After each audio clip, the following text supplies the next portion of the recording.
good evening, and welcome. Tonight we'll be going over the history and geography of Guinea-Bissau. So as you can see on my map here, let me grab a pencil. Guinea-Bissau is a very small country.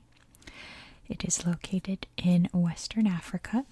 This over here is the Atlantic Ocean, so it's along the coastline, and it borders Senegal up here, and it borders Guinea. Now, just to answer a quick question, what's the difference between Guinea-Bissau and Guinea? And then further down that way is Equatorial Guinea. So why are there so many Guineas in Africa, right? Well, it all has to do, like most things geography-wise in Africa, it has to do with colonization. This Guinea was a French territory. This Guinea was a Portuguese territory, and that Guinea was a Spanish territory. So this area was named the Guinea Coast, like when the Europeans first started exploring it in the 1500s or so. So there was French Guinea, Portuguese Guinea, Spanish Guinea, and when they all became independent, they thought like, well, we're all named Guinea. So Guinea-Bissau picked its name to differentiate it from Guinea. Bissau coming from the name of the capital city right here, Bissau. And as you can see, Bissau sits on the coastline, this very rigid, very watery coastline. We'll talk about that in a second. First, let's start out here in these islands. These islands are known as the Bisagos Islands. I believe it's spelled like that. Bisagos. Archipelago de Bisagos. And they are pretty populated, but they are mostly populated for tourism. It's not as huge as it is in other parts of the world in terms of tourism, but this island of Bubak, you can see here, and I don't know if you can see it. Don't think it's listed on here. You know, after we go over history, I'll grab my tablet and I'll show you the islands out here. But there's like some designated like little resort-ish. They're resorts, but not in the way you're thinking. Like when you picture a resort, it's not that. It's just like little beachy, vacation-y kind of areas. And the rest of them out here is a marine reserve. As you can see here, it's the Marine National Park. And there's the Orongo National Park, which is the most famous one because it's home to the saltwater hippos, which is really, really cool. So those are the islands out here. And as we move inland, you can see all the waterways going through here. You can see, I think it's the Geba River that dominates most of Guinea-Bissau. This coastline is very, very swampy and full of mangroves. And the waterways that head out make this whole area here really swampy and marshy and wet. And then when you head into this area, you start to get more of a savannah kind of territory. There's lots of farmland. And one of the main biggest cash crops in Guinea-Bissau is cashews. So lots of cashews being grown in this area here. And really, in a nutshell, that's about it for the geography of Guinea-Bissau. Just to know that there's the islands out here. There's the marshy, mangrovey coastline, all wet, swampy, and the savannas out here. And Guinea-Bissau is also really forested as well. And it's therefore just teeming with all different kinds of animals and plants and things like that. Pretty much the typical kind of African animals that you think of, you associate with Africa, not quite like lions or all that, but basic African animals, and saltwater hippos. So anyway, let's figure out how this country came to be, how it's so unusually shaped and tiny and all that. So the quick answer is we don't know. There's not really a lot of written history about this area of the world. What evidence we have found comes from about 1000 CE, but clearly people have lived in this area before then, because people have lived in this whole area for a long, long time. We know that people farmed in this area, but not much else besides that. And at one point, it was absorbed into the Mali Empire, which I discussed when we covered Mali. Mali is literally, this yellow right here is Mali, the country of Mali. But that's pretty much it for its early history. We don't know a lot of the details because they weren't written down, they weren't really preserved. There are many different tribal people living in Guinea-Bissau, in particular the Fula or Fulani people, but in this area particularly, the Fulani have a very rich, long history, but in this geographic area specifically, we don't really know what was going on until the Portuguese arrived. The Portuguese sailed down the coast, made contact with the people here, and they were like, okay, so here's the deal. This would be in the 16th century, right? They said, sure, you can set up your little trading port here. They named it Bissau. It's how we get the city. They established a couple others as well. But the tribal leaders, they were Guinean tribal leaders. They said you cannot move past the coastline, period. And that's because they had a monopoly on the slave trade. So as the slave trade around the world across the Atlantic picked up, they became more aggressively no, you cannot enter this territory. This is our space. We don't want you encroaching on our territory. So even though there was Portuguese and a little bit of British happenings out here on the coast and on the islands, we still don't know exactly what's happening in this mainland area over here. And again, there's a lot happening in the mainland area up here. In particular, Senegal and Guinea, Sierra Leone and Liberia down here. But in this region in particular, I don't really know. So once the slave trade is no longer a thing, right? In the 19th century or so, they finally let the Portuguese in. And this was pretty much as far as they were allowed in because mainly the French had already come in and taken up a lot more of the land. This area, like I said, very wet and watery, so it wasn't really quite desirable land. So that's when the Portuguese brought in cashews to make some kind of profit off of the land, and it's still an industry that's around today. So this area, was carved out by Portugal. They were allowed this little bit. It stayed that way for a long time, long time. Then in 1956, a man named Amilcar Cabral decided to lead an armed rebellion against the Portuguese. A huge armed rebellion is sparked up. It was supported by a lot of other communist countries around the world, like the USSR, Cuba, and so on, China, and all that. And it was finally picking up steam in about 1973 when Cabral was assassinated. And not long after that, the area declared its independence on September 24th, 1973. But the following year, 1974, is when the revolution happened in Portugal. It was controlled by a strict dictatorship that fell apart. There was a revolution. So after the new democratic government was established in Portugal, that's when they recognized the independence of Guinea-Bissau for here. So it, started off a little rocky politically. It's going to be a little rocky throughout, so just bear with me in terms of this political history, right? So, independent, 1973, recognized, 1974. 1980, we have our first coup, and the dust from that didn't really settle until the very first elections ever in Guinea-Bissau in 1994. The president that was elected, I'm going to leave out names because I don't want to make it more convoluted than it already is and mispronounce names, what have you. So the inaction brought on by that president led to another coup and a huge civil war that lasted from June 1998 to May 1999. Lots of displaced people. It was a big, civil war, essentially. It ended with the president being removed from office. So then the next president comes in.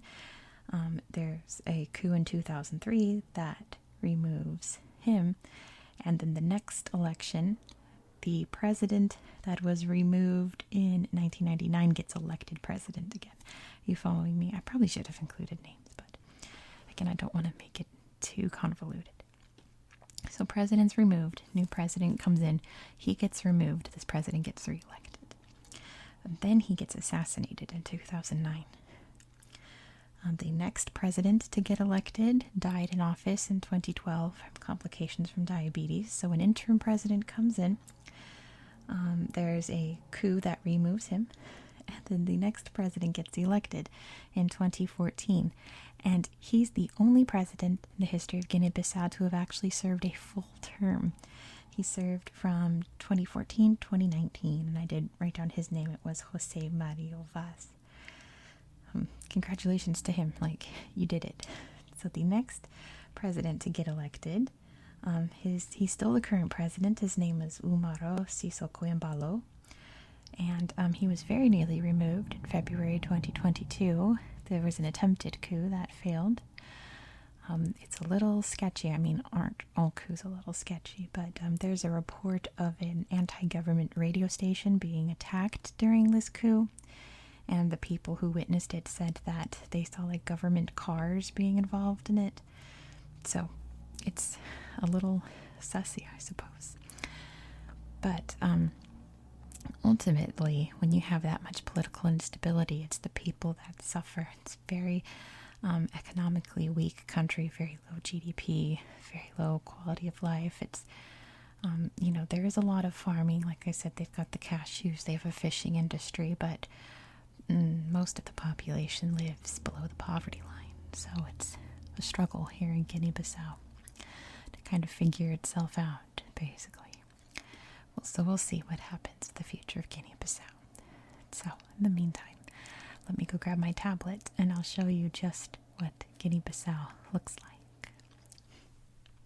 All right, here's my Google Earth on my tablet. Let me first zoom out so you can see where Guinea-Bissau is in the world. You can see Guinea-Bissau. Oop. Right there. Maybe let me... There we go. So you can see it pinned right there. I'll zoom out so you can get a better view of where it is in the world. Guinea-Bissau is right there. So, a lot of the pictures in here are... They're fine. Like, when I was saying, like, resorts, this is what I'm talking about. Just, like, little beachy places. Here's some marshy, swampy, like I told you about. Let me show you, like, very nice beaches, but not like the Bahamas or the Maldives or anything like that. They're nice. They're not, like, luxury villas or anything like that, So let's start off out here in those beachy little islands out here. So Bupake is the most populated island. That's not it though. It's up here. You can see the city up here. And what was the island I was trying to think of before? Rubane, that was it. Rubane has some little like resorty kind of places you can see right there. See, like, lovely, right? Just not like, it's not like sandals. It's not like, like Jamaica or Seychelles, anything like super luxurious beachy resort. It's a third world African country's version of a beach resort, basically. Out here is where we can find the saltwater hippos on Orongo. Sadly, there's no pictures of them here on Google Earth. You just have to imagine, all this land here. You can see there's no like houses or anything. This is all land for the wildlife and fishies and saltwater hippos.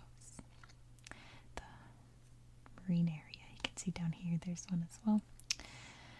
And let's look inland. There we go. I was going to say, let me deselect it so you don't see the big red border, but it did it for me. This is the coast. Here is Bissau, the capital city. I really like this little island out here in their bay. Very cool. And there's the Geba River flowing right through. So you can kind of get a good idea of what this coastline is like like it's very wet. Look at all these little like inlet rivery things, you know, lots and lots of water. Look at all this down here. All of this, like, what's it called? Like when the water, the basin, right? The river basin, and the ocean water like stretching out into the mainland, deep into it. So like I said, that one half of the country, very wet and very marshy. You can see how much it spreads out inland. Let's see what we can find if we go up the river. To see if there's anything cool we can see. I haven't really explored it, but yeah, I mean, there isn't really much in Guinea-Bissau to look at, to be honest. Up here we have the more, oops, let's turn it the right way. Yeah, we have the more savannah kind of terrain, which you can see from above. You can see the green, you can see the brown. It's not totally jungly, it's not totally like plains, right? It's a bit of a mishmash. It's a combination of that, you know, sort of like coastal foresty areas mixed with the inland Western Africa kind of savannah kind of terrain. If we look, let's pick a town. I guarantee you we could pick any town in here. You'll see the farms. Yep, over here. So when you're looking above and you see squares, that means farms. So this would all be farmland. We probably see, you can see lots of trees there, right? Very interesting. Let's pick another one. Like a, look at all this. Look at all the farmland. It's something like 80% of the population of Guinea-Bissau works in agriculture and the farming industry. So there's so many farms. Let's find another. I think that's like the biggest one out there. Do you see that? Let's look down here. This looks a little wet. What is this? This is just nothing, it looks like. If I tap on this, will it tell me what this is? No. This does not look like a town, does it? There is nothing here. Oh, it's probably just the name of the district. Yeah, I bet you. Or something like that. Yeah, but you get what I mean, right? So, why don't we look at something more over here along the coast?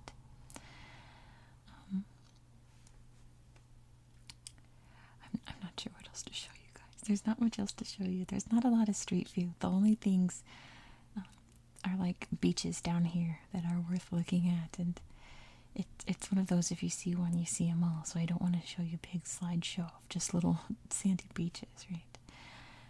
But I mean, you get the idea.